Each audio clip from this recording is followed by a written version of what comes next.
आपने संपूर्ण प्यार आशीर्वाद दिया है और यहाँ के लोगों ने आज से नहीं दशकों से हम सब लोगों को बहुत ताकत दी है। ये बात सच है। यहाँ से कभी ना चुनाव लड़े हैं ना आगे मुझे पता नहीं क्या होगा, लेकिन जब जब भी यहाँ पर चुनाव का समय आया मैंने आप लोगों से आग्रह किया। आप सबने 36 कौम के लोगों ने हमारी मदद करने का काम किया। मैं आपको धन्यवाद करता हूँ और आपसे आग्रह करता हूँ ये स्नेह, ये अपनापन, ये आशीर्वाद आप बनाए रखें। आपने पिछले चुनावों में, ये अनीता जी खड़ी है, मुझे याद है जब मैं चुनाव प्रचार में आपकी सभा करने आया था तो आज तो फिर भी बोल गई 1.5 पौने 2 मिनट। उस दिन तो कहा था आप ही बोल लो, मुझे बोलना ही नहीं है। मैंने कभी आप उम्मीदवार तो 2 चुनाव तो बोलनी चाहिए। तो आप सबने उस समय भी हमारी मदद करी। फिर लोकसभा के चुनाव आए, उस समय भी आप सब लोगों ने मिलकर, सभी जाति विराती के लोगों ने मिलकर भजन लाल जी को यहाँ से अपना सांसद बनाया। और मैं बता रहा था अभी अतुल जी बैठे, मैंने कहा भाई भजन लाल जी का, मैंने कहा नाम में कुछ खेल है। पहले उपचुनाव जीत गए, फिर विधानसभा जीत गए, फिर मंत्री बन गए, थोड़ी देर के लिए चुनाव हारे, फिर सांसद बन गए। तो जो नाम है इसमें कुछ कमाल है कि भजन लाल उन वाले की भी किस्मत चमक रही है और आपकी भी किस्मत चमक रही है। तो ये नाम राशि जो है बड़ा जोर मार रही है आजकल, और आने वाले समय में आप और आगे बढ़ो, ताकतवर बनो, क्षेत्र की सेवा करते रहो। मैं फिर कहना चाहता हूँ, हम सब लोग जो वोट लेके जाते हैं, वोट आप लोग एक बार देते हो, लेकिन वोट का ऋण, वोट का एहसान उतारने के लिए हमारे पास 5 साल भी कम पड़ जाते हैं। मैं पूरी उम्मीद करता हूँ कि अनीता जी, भजन लाल जी और सब लोग साथी आपकी सेवा करते रहेंगे। टिकरिया के लिए, हिंडौन के लिए, करौली के लिए, जो आप लोग चाहोगे, मिलकर हम विधानसभा में मांगों को उठाएंगे। आप सबने शानदार आयोजन किया।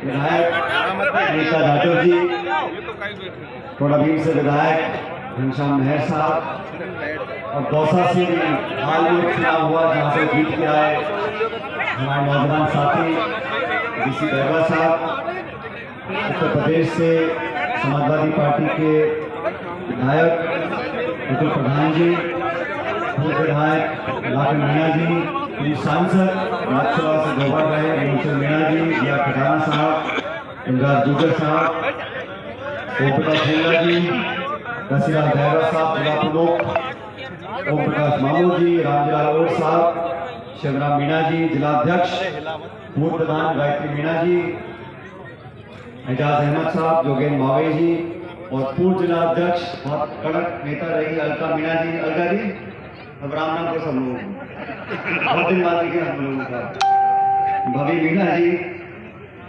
भगवान साहब शर्मा जी, नरेश जी, विशाल मीणा साहब, और शहादत देने वाले परिवार के सभी सदस्य जिनका आज हम लोगों ने सम्मान किया। आप सबके सामने शेर की मूर्ति का अनावरण हुआ और कुलदीप जी की मूर्ति का अनावरण करने का सौभाग्य हम सबको मिला। और आप सब एकजुटता रहती है, प्यार भाईचारा रहता है तो विकास भी होता है, प्रगति भी होती है। आप सबसे मैं आग्रह करूंगा, शिक्षा पर हम लोग ध्यान दें।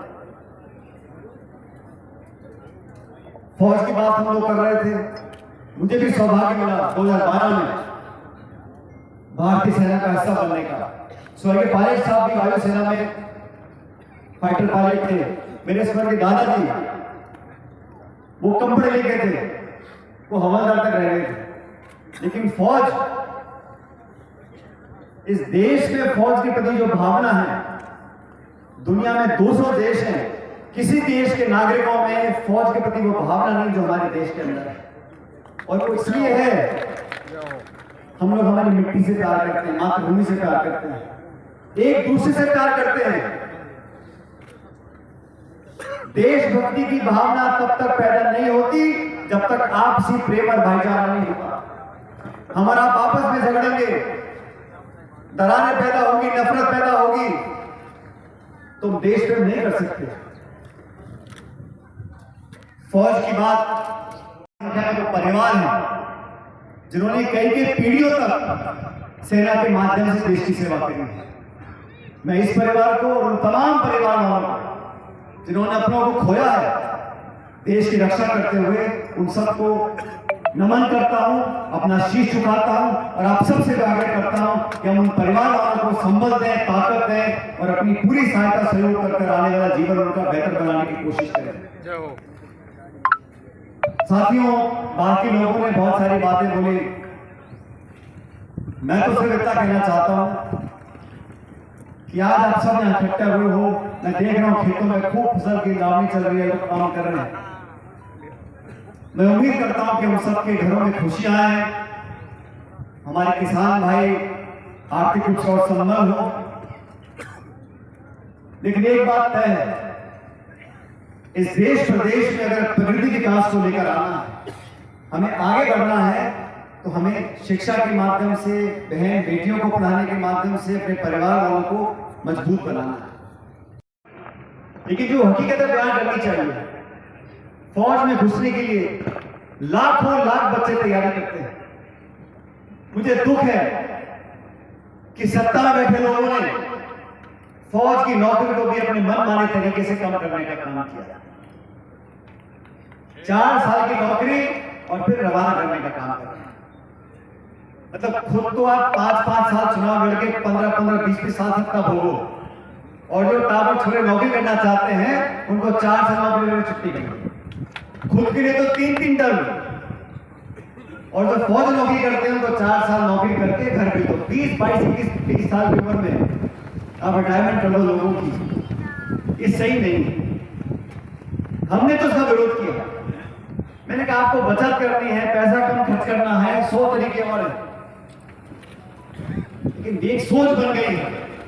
आप समय ज़ाहिर करोगे, 100 तरह की परीक्षा होती है, फिर फिजिकल मेडिकल होता है, और फिर जाके वो हरी वर्दी पहनने का सौभाग्य एक नौजवान को मिलता है। फौज की सेवा देश की रक्षा के लिए होती है, और जो फौजी जानता है कि किसी भी दिन दुश्मन का आक्रमण हो सकता है, मेरी जान जा सकती है। जैसे आज हमारे भाई शहीद हुए स्वर्गीय कुलदीप जी, जब उनकी मौत हुई होगी तो उनके जहन में यह सवाल नहीं था कि मैं आज अपनी जान दे रहा हूं तिगरिया के लोगों के लिए, अपने माँ बहन भाई भतीजे भांजे के लिए, समाज के लिए, धर्म के लिए, राज्य के लिए, वो देश के लिए। तो जो फौज में सेवा करता है वो इन बाधाओं से ऊपर उठ जाता है और पूरे संपूर्ण राष्ट्र की सुरक्षा करने की जिम्मेदारी अपने सीने पर लेता है। ऐसे लोगों को हम नमन करते हैं। लोगों को, क्षेत्र को, आने वाली पीढ़ियों को प्रेरणा देगी। साथियों, उस कार्यक्रम के लिए मुझे कुछ दिन पहले जयपुर में क्षेत्र के लोग गए थे, मुझे आवेदन किया, और मुझे खुशी है कि आज इतने सारे लोग जयपुर से, जिले से, आसपास के क्षेत्र से सब लोग यहाँ पर आए इनको सम्मान देने के लिए। और वो व्यक्ति, वो परिवार जो सेना के माध्यम से देश सेवा करता है, बहुत मन पक्का करके अपनी माएँ, अपने बच्चों को, अपनी हमारी बहनें, अपने घरवालों को फौज में भेजती हैं।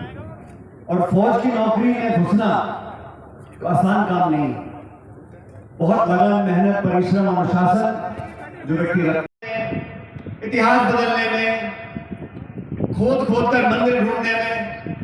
लेकिन जब फौज की बात आती है, उन परिवारों की मदद करने के लिए, सहायता करने के लिए जो कोष है उसको बढ़ा नहीं सकते। अग्निवीर के नाम से स्कीम चलाई है, उसमें 4 साल के बाद बच्चों को आप घर भेजना चाहते हैं। किसानों के हमारे क्या हाल है? किसान की फसल की खरीद के लिए हमने कहा एक कानून बनना चाहिए, समर्थन मूल्य पर कानून बने, इस पे सबकी सहमति है, बस उनकी सहमति नहीं है जो देश को चला रहे हैं। जब फसल खरीद होती है तो समर्थन मूल्य की घोषणा होती है, लेकिन आप और हम जानते हैं कि समर्थन मूल्य पर खरीद होती नहीं। इस पर कानून बनना चाहिए। इस सोच को लेकर हम आगे बढ़े। इस सामने इतना बड़ा देश, इतनी बड़ी चुनौतियां, नाना प्रकार की भाषा, धर्म, पृष्ठभूमियां, बोली, खाना पीना, रहन सहन, हम सबके अंदर एक देश के प्रति जो समर्पण भाव है, देशभक्ति का भाव है, वो आम बात नहीं। कोस कोस पर बदले पानी, 30 कोस पर वाणी। इतनी विभिन्नताएं हैं, फिर भी इस भारत माता के लिए हम सब लोग हैं। अलग अलग विचारधारा हो सकती है, अलग अलग दल के लोग बैठे हो सकते हैं, लेकिन देशभक्त वो होता है जो खुद अपनी सोच को पीछे रखकर देश की सोच को आगे रखे। और हमारी नौजवान पीढ़ी से मैं उम्मीद रखता हूं, जो संस्कार हमको मिले हैं उन्हें आगे बढ़ाना होगा। जो शिक्षा में शुरू में मिलती है, उसके अलावा